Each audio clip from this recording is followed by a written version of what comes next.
रामराम मंडळी, कसे काय बरे आहेत ना? उन्हाळ्याचे दिवस चालू आहेत आणि ह्या धगधगत्या उन्हामध्ये आपल्याला जास्त पौष्टिक नाश्त्याची गरज असते। तर आज मी तुम्हाला अशी रेसिपी बनवून दाखवणार आहे। ही रेसिपी एकदा बनवून खाल्ली की शरीरामध्ये ऊर्जा जास्त प्रमाणामध्ये सुद्धा येणार, थकवा नाही येणार, प्रोटीनची कमतरता असेल किंवा कॅल्शियमची कमतरता असेल ते सर्व भरून निघणार। एकदा ही रेसिपी ट्राय करा, नक्कीच तुम्हाला आवडेल। लहानच काय मोठे देखील आवडीने खातील। मोठंसं भांडं घ्यायचं आहे आणि त्याच्यामध्ये आपल्याला अर्धी वाटी मुगाची डाळ घ्यायची आहे। ही वाटी मी कपाच्या मापाप्रमाणे सेट करून ठेवलेली आहे। अशी कोणती वाटी सेट करून ठेवायची आहे म्हणजे माप एकदम परफेक्ट निघालं की रेसिपी अजिबात चुकत नाही, ह्याची खात्री मी तुम्हाला देतो। म्हणजेच की अर्धा कप इथे मुगाची डाळ घ्यायची आहे, ह्या सोबतच मी इथे त्याच वाटीने अर्धी वाटी चण्याची डाळ घेत आहे आणि पाव वाटी तुरीची डाळ घेत आहे। तुम्ही वाटलंच तर एकाच डाळीने हा नाश्ता बनवू शकता। अगोदर आपल्याला स्वच्छ ह्याला धुवून घ्यायचं आहे। स्वच्छ धुण्या अगोदर ह्या डाळीला थोडंसं निवडून घ्या, कारण की ह्याच्यामध्ये बारीक बारीक खडे असतात, ते खडे वेगळे करायचे आहेत। मग चांगल्या प्रकारे धुवून घ्यायचं आहे। जो काही ह्याच्यामधला स्टार्च असेल किंवा ह्याला केमिकल लागलेलं असेल, धूळ माती असेल, ते सर्व निघून जायला पाहिजे। 2 ते 3 वेळा स्वच्छ पाण्याने ह्याला अगोदर धुवून घेऊ। तर मंडळी, ह्या डाळीला 2 ते 3 वेळा स्वच्छ धुवून घेतलं, मग ह्याच्यामधलं पाणी वेगळं करून टाकलेलं आहे। आता ह्या डाळीला आपल्याला तासनतास भिजत ठेवण्याची गरज नाही। तुमच्याकडे वेळ असेल तर 2 ते 3 तास तुम्ही नॉर्मल पाण्यामध्ये याला भिजत ठेवू शकता किंवा एक दिवस आधी सुद्धा याची तयारी करू शकता बरं का। रात्री झोपताना अशी डाळ भिजवून ठेवली की सकाळी तुम्ही झटपट नाश्ता बनवू शकता। पण तुमच्याकडे वेळ नसेल, सकाळी उठायला उशीर झाला असेल तर ही रेसिपी एकदा नक्की पाहावी। तर मी तुम्हाला झटपट पद्धतीने ही डाळ भिजवून दाखवत आहे। त्यासाठी मी इथे अगोदरच कडकडीत पाणी गरम करून घेतलेलं आहे आणि डाळ भिजेल इतकं आपल्याला ह्यामध्ये पाणी भरायचं आहे आणि जवळपास 20 ते 25 मिनिटं, जास्तीत जास्त अर्धा तासापर्यंत आपल्याला झाकण ठेवून ह्या डाळीला चांगल्या प्रकारे भिजू द्यायचं आहे। तोपर्यंत आपण पुढची तयारी करूया। तर आता आपल्याला पीठ मळून घ्यायचं आहे। त्याच्यासाठी मोठंसं भांडं घेतलेलं आहे आणि ह्या भांड्यामध्ये 1 वाटी, ज्या वाटीने संपूर्ण डाळीचं माप मोजून घेतलं होतं त्याच वाटीने 1 वाटी नाचणीचं पीठ घेतलेलं आहे, म्हणजेच की रागीचं पीठ घेतलेलं आहे। आणि ह्याच वाटीने बाइंडिंग चांगली येण्यासाठी, कारण की नाचणीचं पीठ हे कोरडं असतं, बाइंडिंग चांगली नाही येणार फक्त तुम्ही नाचणीच्या पिठाने ही रेसिपी बनवणार, तर त्यासाठी आपल्याला अर्धी वाटी गव्हाचं पीठ पाहिजे किंवा अर्धी वाटी तुम्ही रवा घेतला तरी काही हरकत नाही, पण गव्हाच्या पिठाने जास्त पौष्टिक होईल हा नाश्ता।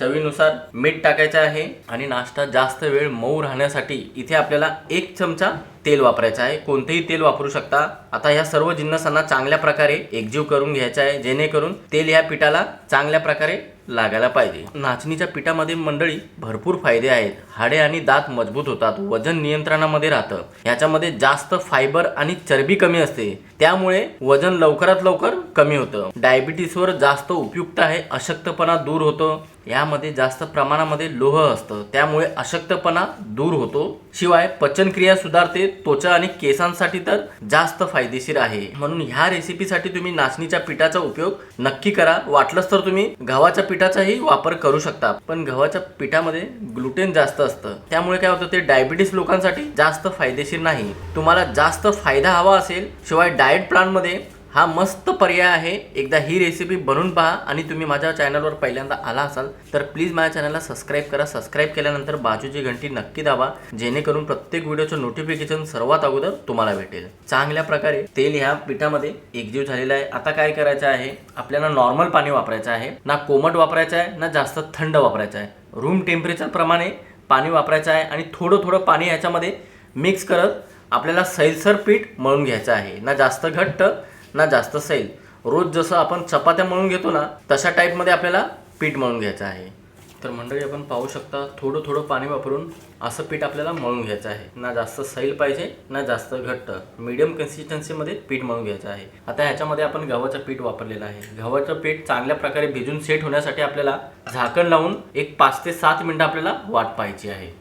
20 ते 25 मिनिटं झालेले झाकण काढायचं आहे आणि चेक करायचं आहे डाळी चांगल्या प्रकारे भिजल्या आहेत की नाहीत। सर्व डाळी तर चांगल्या प्रकारे भिजलेली आहेत आणि मस्तपैकी फुलल्या सुद्धा आहेत आणि बोटाने सहज तुटत आहेत बरं का मंडळी। तुम्हाला वाटत असेल थोडीशी कच्ची राहिली असेल डाळ, म्हणजे थोडीशी कमी नरम आहे, तर आणखीन एक 5 ते 10 मिनिटं कडकडीत गरम पाण्यातच ह्याला भिजत ठेवायचं आहे। आता काय करायचं, ह्या डाळीमधलं संपूर्ण पाणी अगोदर आपल्याला वेगळं करायचं आहे। डाळीमधलं संपूर्ण पाणी काढल्यावर ह्याला मोठ्याशा मिक्सरच्या भांड्यामध्ये काढून घ्यायचं आहे। अजिबात ह्याच्यामध्ये पाण्याचा अंश राहता कामा नये आणि एकाच टप्प्यामध्ये आपल्याला डाळ वाटून घ्यायचं बरं का। 2 टप्प्यामध्ये वाटून घेऊ नका, कारण की ती चांगली वाटली जात नाही। एक बारीक वाटली जाणार, एक रवाळ वाटली जाणार। म्हणून शक्य असेल तर मोठं मिक्सरचं भांडं घ्यायचं आहे आणि त्याच्यामध्येच आपल्याला संपूर्ण डाळ काढून घ्यायची आहे। तिखटपणासाठी इथे मी 2 ते 3 हिरव्या मिरच्या घेतलेल्या आहेत। तुम्ही स्पेशली मुलांसाठी हा नाश्ता बनवत असाल तर तिखट नाही वापरलं तरी काही हरकत नाही। फ्लेवर चांगला येण्यासाठी 1 चमचा जिरे वापरायचे आहेत। जिरे नाही वापरायचे असेल तर 1 चमचा ओवा वापरलं तरी चालेल। चव चांगली येण्यासाठी 3 ते 4 लसणाच्या पाकळ्या व 2 लहान तुकडे आलं वापरायचं आहे। रंग चांगला येण्यासाठी पाव चमचा हळद, पोट बाधू नये म्हणून इथे आपल्याला पाव चमचा हिंग वापरायची आहे। शिवाय हिंग वापरल्याने फ्लेवर सुद्धा चांगला येतो आणि चव सुद्धा चांगली येते।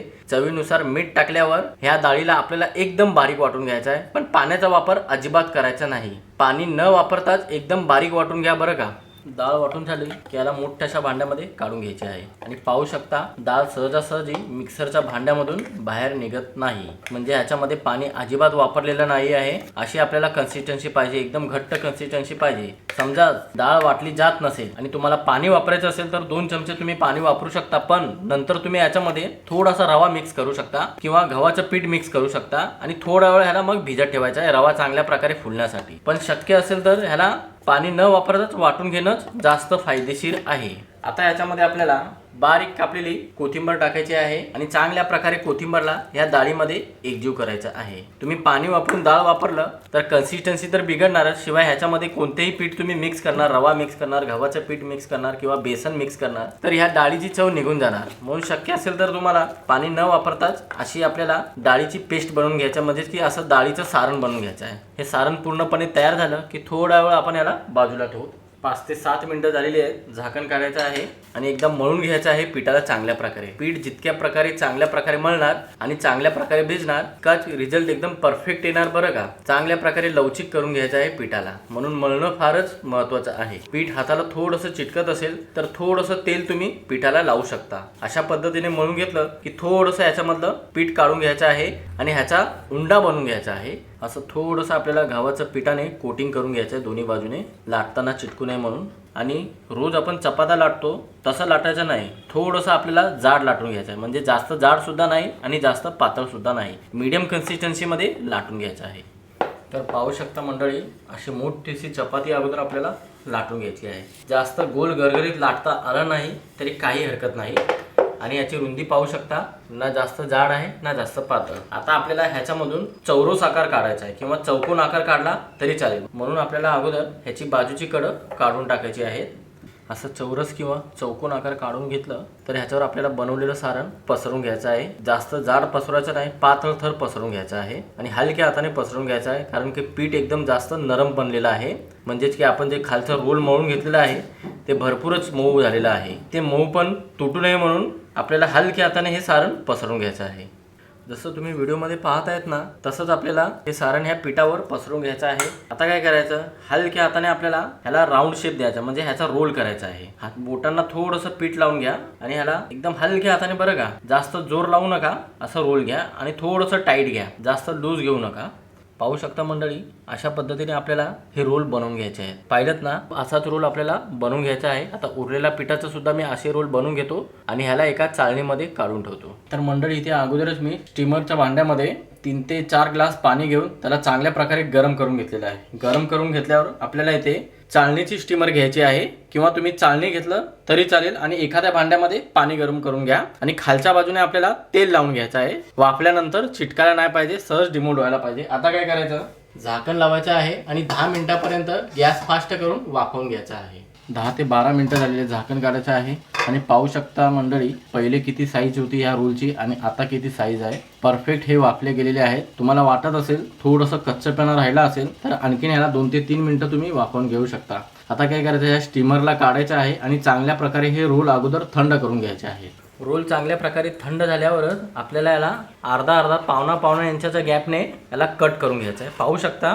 ह्या पद्धतीने आपल्याला कटिंग करून घ्यायची आहे आणि याची डिझाईन पाहू शकता, काय भारी डिझाईन दिसत आहे, म्हणजे ह्याला कोटिंग एकदम परफेक्ट लागलेली आहे। अशा पद्धतीने आपल्याला अगोदर रोलचे कटिंग करून घ्यायचे आहेत, मगच ह्याच्या पुढची स्टेप मी तुम्हाला दाखवतो।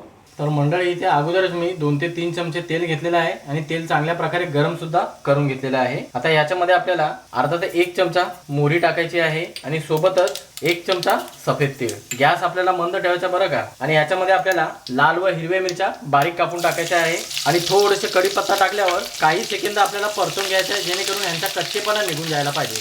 असं काही सेकंद परतून झालं की मिरचीचा आणि मोहरीचा कच्चेपणा निघून गेलेला आहे। आता इथे आपल्याला बनवून ठेवलेले सर्व हे नाचणीच्या पिठाचे रोल या पॅन मध्ये काढून घ्यायचे, जितके बसतात तितके काढून घ्यायचे आहे आणि चांगल्या प्रकारे ह्याला गॅसला मंद ठेवून फ्राय करायचा आहे। बाहेरून थोडासा कुरकुरीतपणा आला आणि मधून एकदम मऊ आहे, ज्याच्याने नाश्ता एकदम भन्नाट लागतो आणि दिसायलाही सुंदर दिसतोच।